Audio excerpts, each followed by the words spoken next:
मरियम बेगम,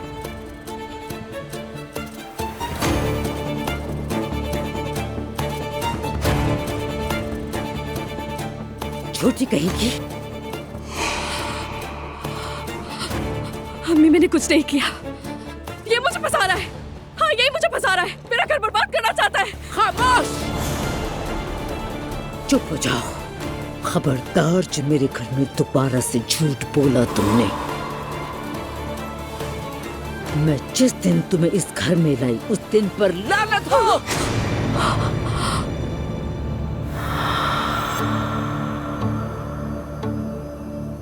अगर दोबारा से मेरे बच्चों के सामने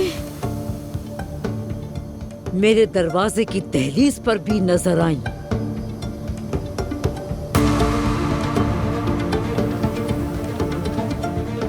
तो मुझसे बुरा कोई नहीं होगा।